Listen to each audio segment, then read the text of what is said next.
সর্বোপরি আজকে যে অনুষ্ঠানটা আয়োজিত করা হয়েছে সেই অনুষ্ঠানের আজকের ঘোষিত সভাপতি আমাদের সুবিরুদ্দিন স্যার, তিনাকে আমার সশ্রদ্ধ প্রণাম।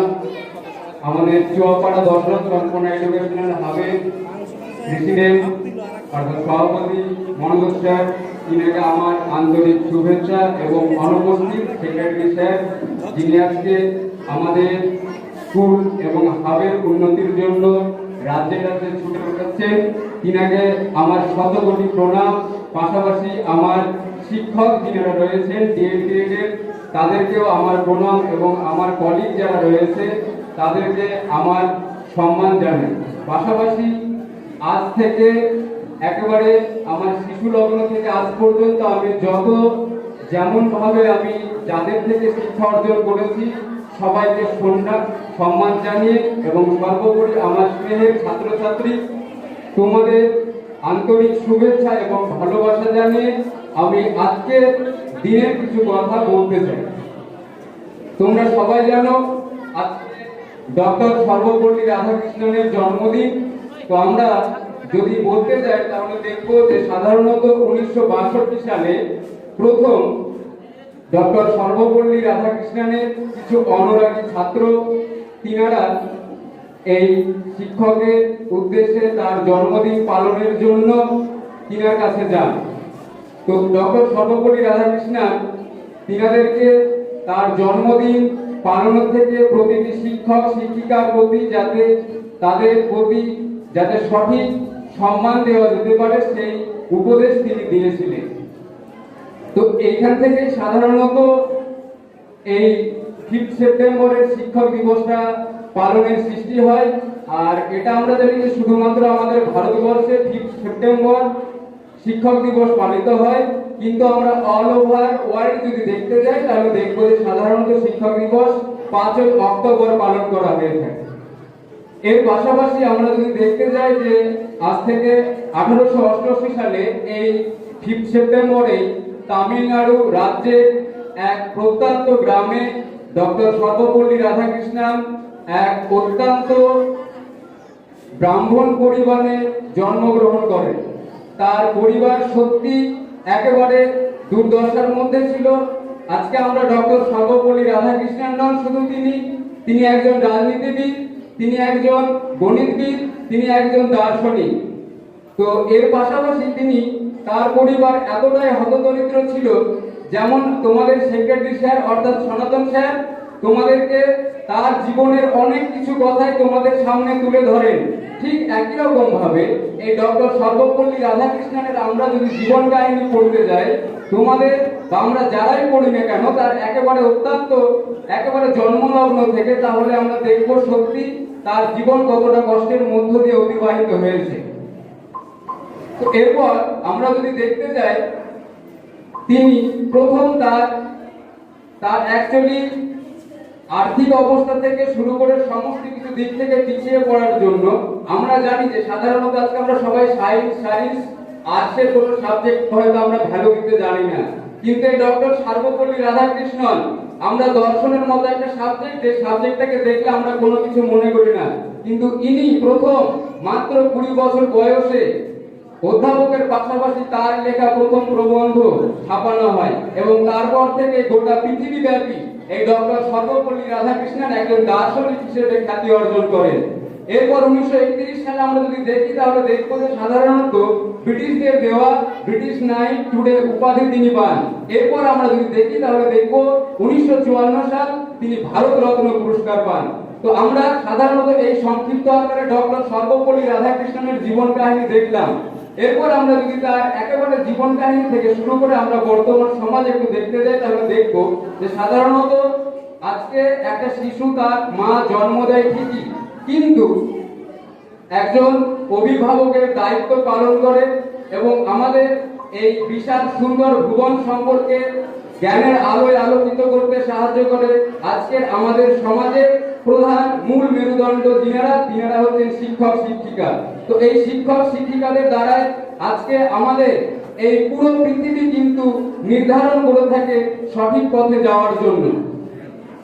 তো যেমন একজন মা বাবার সাথে একজন সন্তানের নারীর সম্পর্ক রয়েছে, ঠিক একই রকম ভাবে একজন শিক্ষকের সাথে একজন শিক্ষিকার সাথে একজন শিক্ষার্থীর যে সম্পর্কটা, সেই সম্পর্কটা হচ্ছে অভিভাবকের সম্পর্ক। তো এই অভিভাবকের পাশাপাশি শিক্ষকের, তো আমরা সাধারণত যেটা বলতে চাইছি যে আমাদের যেমন মা বাবার সাথে নারীর সম্পর্ক রয়েছে, ঠিক শিক্ষক শিক্ষিকার সাথে শিক্ষার্থীদের যে সম্পর্ক প্রাথমিকভাবে যদি আমরা দেখতে যাই তাহলে দেখব যে সাধারণত প্রথমত একজন শিক্ষক শিক্ষিকা শিক্ষার্থীদের সাথে অভিভাবক সুলভ আচরণ। সেকেন্ড যদি আমরা দেখতে যাই তাহলে দেখব যে সাধারণত শিক্ষার্থীদের সাথে যে সম্পর্ক, সেই সম্পর্ক হচ্ছে বন্ধুত্বের সম্পর্ক। তবে বন্ধুত্বের সম্পর্ক মানে এটা নয় যে আমরা কাঁধে হাত দিয়ে তার সাথে ঘুরে বেড়াবো, তার সাথে একটা বন্ধুদের সাথে আমরা যে আচরণ করি সেই আচরণ করব। অ্যাকচুয়ালি এই বন্ধুত্বের সম্পর্কটা হবে ফ্রেন্ডলি, ফ্রেন্ড নয়। তো আমাদের প্রাথমিকভাবে এটাই বলার যে একজন শিক্ষকের সাথে একজন শিক্ষার্থীর সম্পর্ক হবে প্রথমত অভিভাবকের সম্পর্ক, দ্বিতীয়ত হচ্ছে ফ্রেন্ডলি সম্পর্ক অর্থাৎ বন্ধুত্বের মতো সম্পর্ক। আমরা প্রাচীনের যদি আমরা মোগল সম্রাট দ্বিতীয় শাহ আলমের কথা আমরা ইতিহাসে পড়েছি, অনেকে জানি অনেকে জানো না। এই ঘটনাটা আমরা ইতিহাসে পড়েছি, অনেকের ইতিহাসে স্যার হয়তো জানেন। তিনার সন্তান একজন শিক্ষকের কাছে পড়তে যেতেন।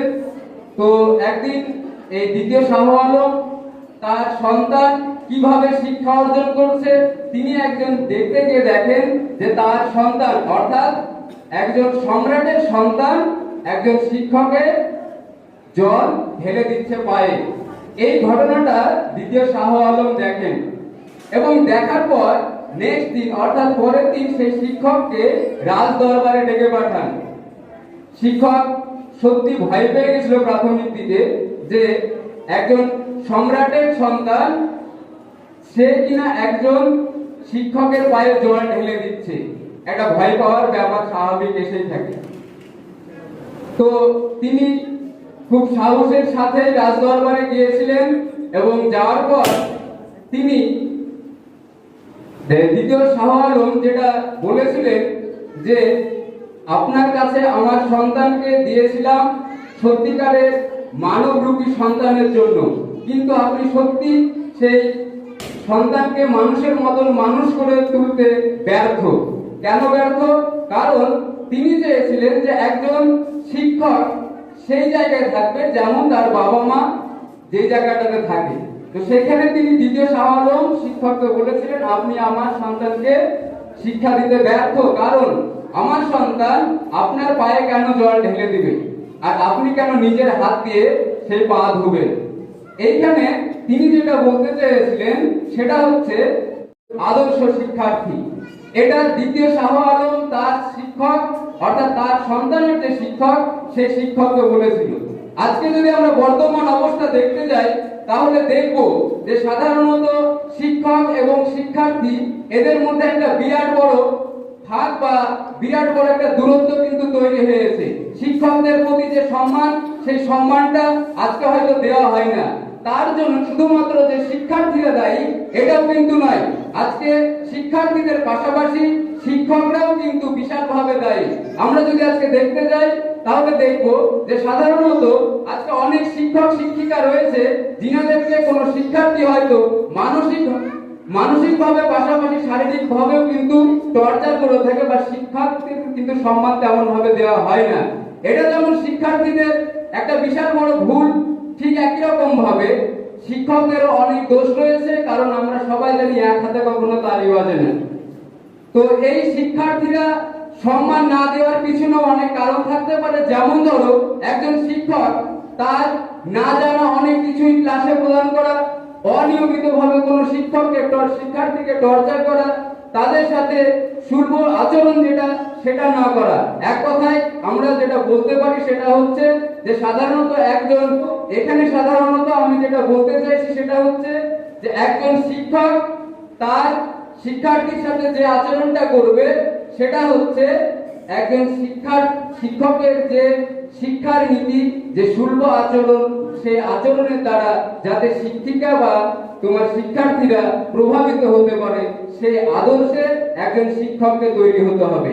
তবে একজন শিক্ষার্থীর থেকে কিন্তু একজন শিক্ষক শিক্ষিকা সম্মান পেতে পারে, নচেত কিন্তু সম্ভব নয়।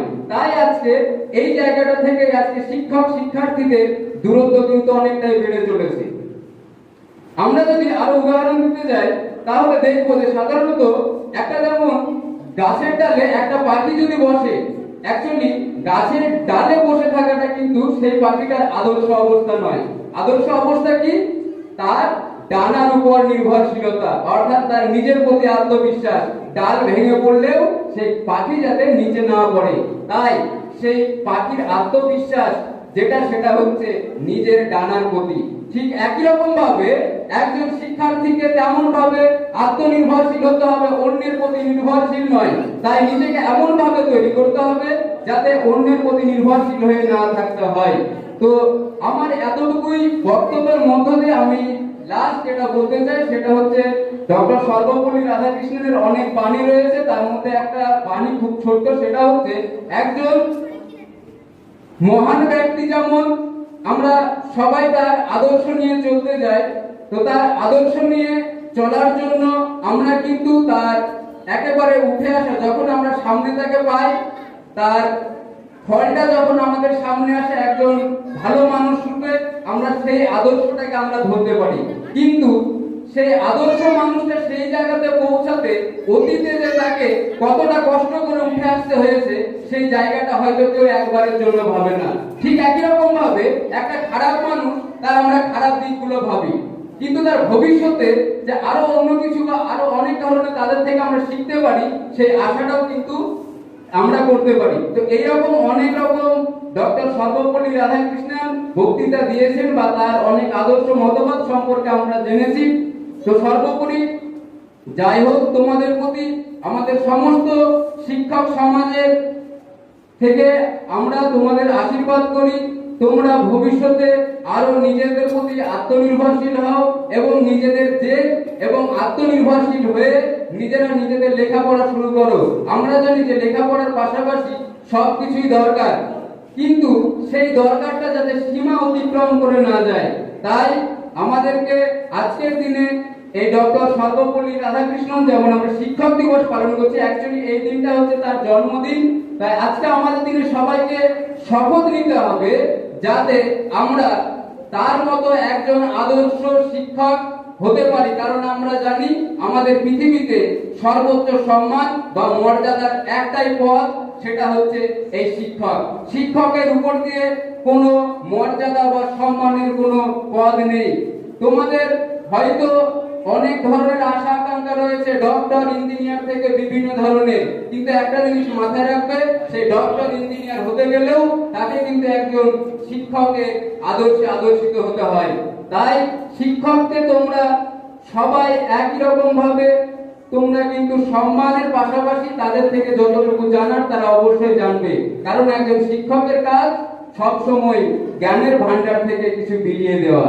একজন শিক্ষক যত বিলাবে তার মধ্যে তত জ্ঞানের ভান্ডার আরো বেশি পরিমাণে সঞ্চিত হবে।